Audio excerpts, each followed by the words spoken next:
मलबे का मालिक। यह कहानी मोहन राकेश द्वारा लिखी गई है। इस कहानी में बताया गया है कि कैसे एक रक्षक जो आगे जाके भक्षक बन जाता है, और ये कहानी भारत और पाकिस्तान का जब बंटवारा हो रहा था उस समय की है। तो इस कहानी के कुछ मुख्य पात्र हैं, जैसे अब्दुल गनी और रखा पहलवान। अब्दुल गनी के बेटे चिरागुद्दीन की बीवी और 2 बेटियां। कहानी की शुरुआत होती है अब्दुल गनी नामक व्यक्ति से, जो 7 वर्षों के बाद पाकिस्तान से भारत पर्यटकों के एक समूह के साथ आया था। हॉकी का एक मैच देखने का तो एक बहाना ही था। वो दरअसल अपने वही जूने पुराने घर को देखने आया था।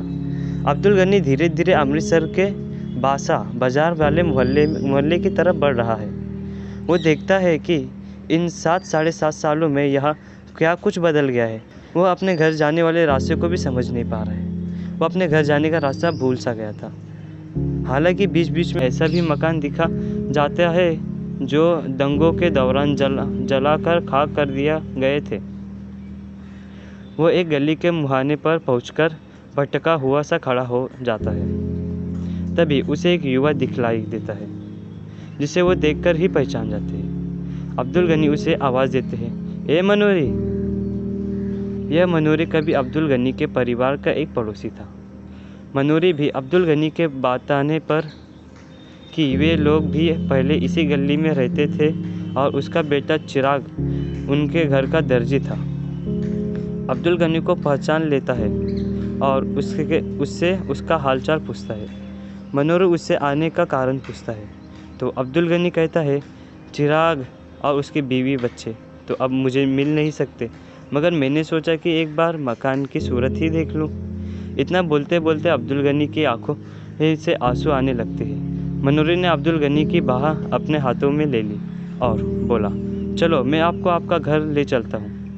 जहाँ कभी अब्दुल गनी का नया बनवाया हुआ मकान हुआ करता था, अब वहाँ टूटा फूटा मकान का मलबा इकट्ठा था। मनोरी ने उसकी मलबे की तरफ इशारा करते हुए अब्दुल गनी से कहा, वहाँ था तुम्हारा मकान। अपने नए बने मकान को इस हालत में देख जाने की कल्पना उसने नहीं की थी। उसके मुंह से भी निकला, मलबा। इसके बाद मनोरी ने बताया कि उसके मकान को उसी समय आग लगा दी गई थी। लेकिन मनोरी ने अब्दुल गनी को यह नहीं बताया कि घर को आग लगाने से पहले उसके बेटे चिरागुद्दीन को घर से बाहर गली में बुलाकर रखे पहलवान ने अपने साथियों के साथ मिलकर मार डाला था। चिरागुद्दीन की बीवी और बेटियों की लाशें बाद में नहर के पानी में मिली थी। गनी छड़ी के सहारे चलता हुआ किसी तरह मलबे के पास पहुंच गया। मलबे अब मिट्टी मिट्टी ही थी, जिसमें से जहाँ टूटी और जली हुई ईंटें बाहर झांक रही थी। लोहे और लकड़ी का सामान उसमें से कब का निकल जा चुका था। केवल एक जले हुए दरवाजे का चौखट न जाने कैसे बचा रहा। पीछे की तरफ 2 जली हुई अलमारियाँ थी। कली पर अब सफ़ेदी की हल्की हल्की तह उभर आई थी। उसके घुटने जैसे जवाब दे गए और वह वही जले हुए चौखट को पकड़कर बैठ गया। क्षण भर बाद उसका सिर भी चौखट से जा सटा। उसके मुंह से बिलखने की आवाज़ आई, हाय ओ चिरागुद्दीन हाय।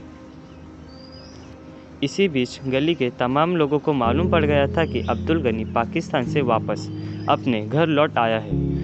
लोग मन ही मन सोच रहे थे कि अब उसे सारी कहानी मालूम पड़ जाएगी और वो रखे पहलवान को नहीं छोड़ेगा। लेकिन ऐसा कुछ नहीं होता, क्योंकि मनोरी ने अब्दुल गनी को यह घटना बताई ही नहीं थी। रखे पहलवान और उसका एक साथी वही थोड़ी दूर पार स्थिर एक कुएं के पास पीपल के झाड़ के नीचे बैठे हुए थे। लेकिन रखे पहलवान इसे जाहिर नहीं होने दे रहा था कि अब्दुल गनी को यह देखकर उसको कोई फ़र्क पड़ रहा है। लेकिन उसका साथी चिंतित है कि कहीं अब्दुल गनी को सारी कहानी मालूम न पड़ जाए। अब्दुल गनी अपने टूटे मकान और अपने बेटे चिरागुद्दीन का मातम बनाकर वापस लौटने लगा है। मनोरी ने उसकी बाह अपने हाथों में पकड़ी हुई है। दोनों उसी कुएं के पास से गुजरते हैं जहाँ रखा पहलवान बैठा हुआ था। अब्दुल गनी उसे एक नज़र देखकर पहचान लेता है और मुस्कुराते चेहरे के साथ उसकी तरफ अपनी दोनों बाहें खोल पड़ता है। रखे पहलवान का गला सूख जाता है, उसकी जुबान अटक जाती है। जिसका बेटे को उसने अपने साथियों के साथ मिलकर निर्ममता के साथ कत्ल किया था, इस सच से अनजान है उसी का बाप अब्दुल गनी।